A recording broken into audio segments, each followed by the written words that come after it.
여러분 안녕하십니까? 여수 MBC 뉴스투데이입니다.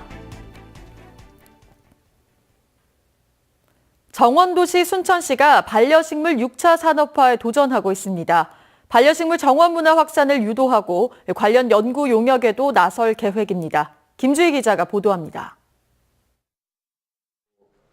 순천시 도사 동사무소. 주민 20여 명이 모여 작은 정원 조성 방법과 함께 반려식물을 키우는 방법을 배우고 있습니다. 예, 맞아. 얘도 아이비. 얘 아이비는 특징이 밑으로 쭉 내려오잖아요. 그죠? 반려식물 정원 조성 방법을 배우는 주민들의 표정은 사뭇 진지합니다. 반려식물에 대한 적잖은 기대감도 내비칩니다. 이거를 집에서 이제 옆에서 키울 거잖아요. 키우면서 이제 늘어지고 꽃도 피고 그러게 되면은 내 마음이 더, 내가 잘해냈구나, 예쁘다, 그러면서 더 마음이 좋아질 것 같아요. 치유될 것 같아요. 순천시는 현재 반려식물 6차 산업화를 위해 올해 관내 24개 읍면동을 방문해 반려식물 미니 정원 보급 확산 운동을 전개하고 있습니다. 정원 산업 육성을 위해서는 일단 식물에 대한 관심이 높아져야 한다는 생각에서 시작된 겁니다. 순천시는 이와 함께 반려식물 관련 산업 연구 용역에도 착수할 계획입니다. 동물뿐만 아니라 식물 전체의 산업화 활성화 일환으로 지금 용역을 추진하려고 하거든요.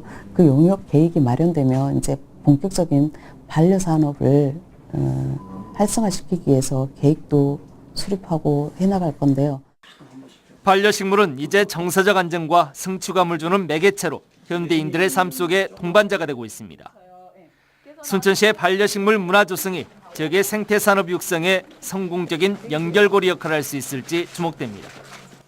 MBC 뉴스 김주희입니다. 여수 적금도와 고흥 영남면을 잇는 파령대교의 개통일이 오는 27일로 앞당겨졌습니다. 익산지방국토관리청은 파령대교 구조물 공사와 표지판 설치가 다음 주쯤 마무리될 예정이며 이에 따라 당초 오는 30일로 예정됐던 개통일을 27일로 조정했다고 밝혔습니다. 익산청은 27일 오후 3시부터 파령대교 차량 통행이 가능하고 개통식은 개최하지 않을 예정이라고 덧붙였습니다. 당초 우려에 비해 여파가 덜했다고는 하지만 한진해운 사태는 올 한해 광양항에 적지 않은 피해를 남겼습니다. 무엇보다 환적 화물 처리량을 복원시키기 위한 대책이 시급합니다. 박광수 기자가 보도합니다.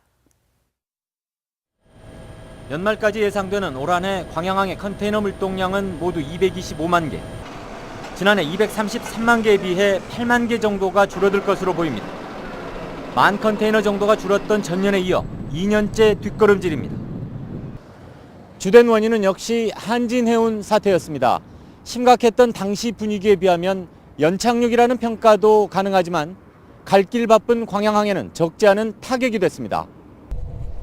수출 물량은 빠르게 회복돼 오히려 소폭 늘어났지만 특히 물량 복원이 어려운 환적 화물의 감소가 두드러져 사정이 더 심각합니다. 반면 인천항은 한진 사태의 여파를 피해가면서 오히려 처리 물량을 늘려 올해 광양항과의 격차가 30만 개 이상으로 벌어지게 됐습니다. 여기에다 컨테이너 물량 부진을 보완할 것으로 기대했던 자동차 화물도 수출 부진의 여파로 전년에 비해 10만 대 이상 줄어들 것으로 예상되는 상황. 선박 운항 횟수를 늘리고 호남권 물량의 이탈을 줄여가면서 환적 물량을 서둘러 복원시키는 다각적인 시도가 병행돼야 한다는 지적입니다.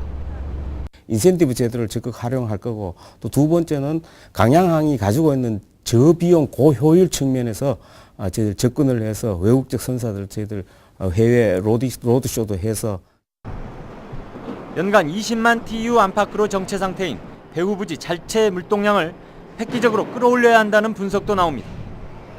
유치 기업을 늘리는 것도 중요하지만 물동량 창출 효과가 높은 업종에 집중하는 방향의 전환이 필요하다는 얘기입니다. MBC 뉴스 박광수입니다. 광양시가 LF 측의 지역협력 계획에 대해 구체적인 실행 방안까지 보완해 줄 것을 요구했습니다. 광양시는 LF 측이 아울렛 개점을 앞두고 제출한 지역협력 계획서를 검토한 결과 일부 사안에서 구체성과 실현 타당성이 높지 않은 것으로 나타났다며 업체 측에 보완을 요청했다고 밝혔습니다. 이번 보완 요청에는 골프장과 호텔 건립 계획에 대해 구체적인 일정과 투자 규모를 제시할 것과 먹거리 산업 육성과 산학 협력 활동에 대해서도 실행 방법과 예산 내용을 구체화해달라고 요구했습니다. 어제 새벽 쓰레기 수거 작업을 하던 환경미화원이 만취 차량에 치여 숨졌습니다. 3급 청각장애를 가지고 있었지만 20여 년 동안 성실하게 근무한 점을 인정받아 올해 말 시장상 포상을 받기로 한 상태라 안타까움을 더하고 있습니다. 송정근 기자입니다. 비상등을 켠 채 정차해 있는 청소 차량 주변으로 119 구조대원들이 바삐 움직입니다.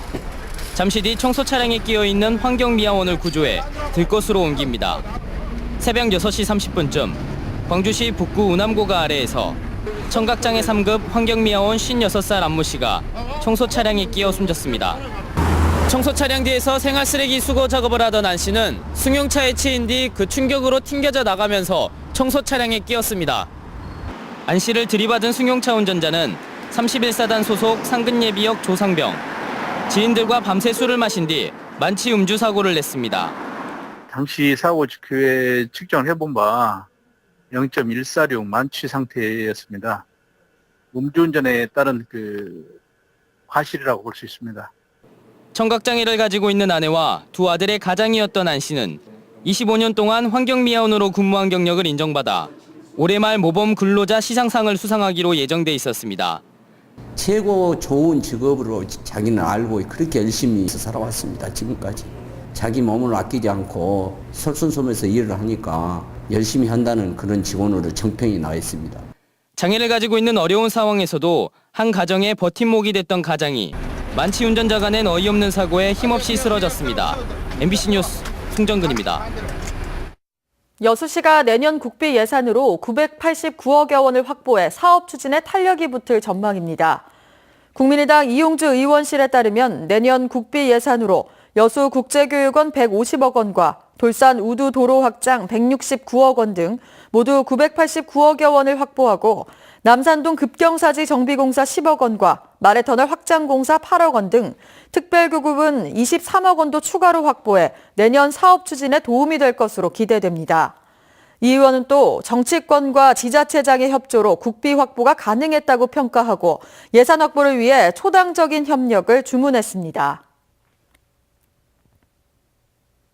철도 파업이 마무리되면서 코레일 전남본부가 청소년을 위한 열차 자유이용권 내일로 티켓 판매에 들어갔습니다.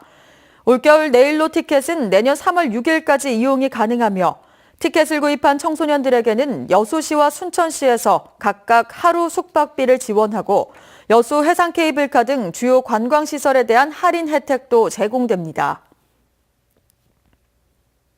도로를 다니다 보면 전체가 광고로 뒤덮인 차량들을 흔하게 볼 수 있는데요.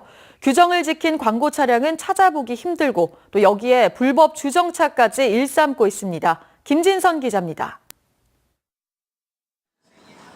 오후 7시 퇴근 시간, 남학 신도시 도로에 소형 화물차 2대가 서 있습니다. 전체가 광고물로 뒤덮인 불법 차량, 주정차도 금지된 시간이지만 꿈쩍하지 않습니다.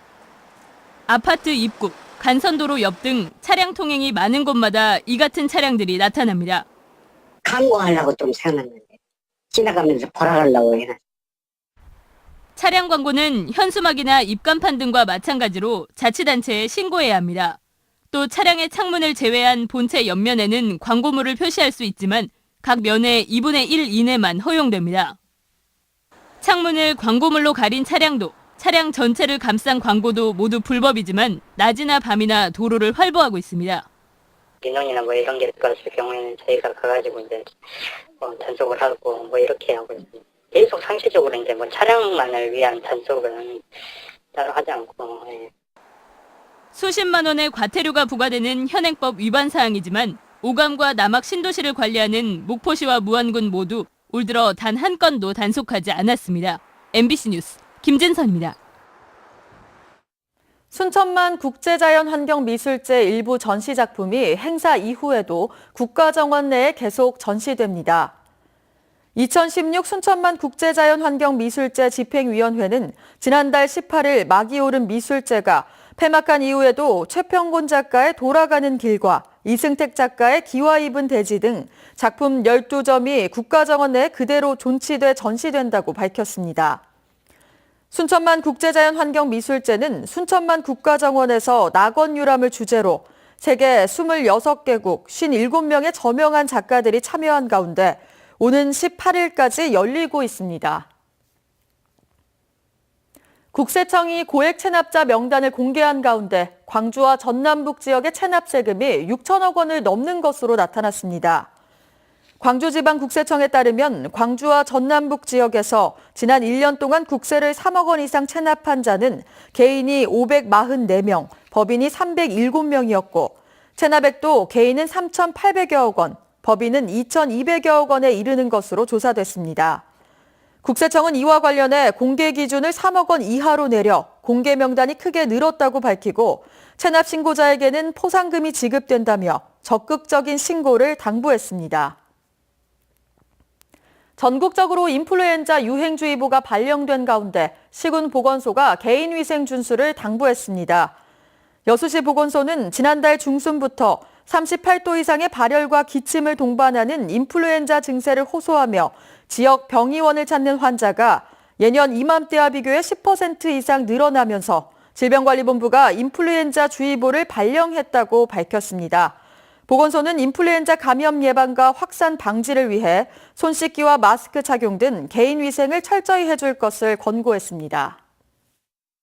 금요일 출근길 올겨울 들어 가장 추운 날씨를 보이고 있습니다. 출근길 시민분들도 모자나 장갑으로 이렇게 찬바람에 옷깃을 여민 모습을 볼 수 있는데요. 오늘 나오실 때 따뜻하게 입으셔야겠습니다. 이 시각 현재 서울이 영하 9.4도로 올겨울 최저 기온을 다시 경신했고요. 그 밖에 대관령의 수온주가 영하 21도, 파주와 제천도 영하 13도 선까지 떨어지는 등 출근길 최강추위가 기승을 부리고 있습니다. 건강관리 및 동파사고에도 주의를 하셔야겠습니다. 그래도 오늘 오후부터는 서풍이 불어들면서 기온이 차차 오르겠고요. 이번 주말 동안에는 구름 많은 가운데 추위가 풀릴 전망입니다. 출근길 이 시각 현재 기온 보시면 서울 영하 9.4도, 대전 영하 8도, 대구 영하 4.4도로 올겨울 가장 낮은 기온을 보이고 있는데요. 한낮에도 서울과 춘천 1도 안팎에 머무는 등 종일 춥겠습니다. 주말 동안에는 평년 기온을 웃돌면서 활동하시기 한결 수월하겠고요. 다음 주 월요일에는 전국에 비 예보가 들어 있습니다. 날씨였습니다.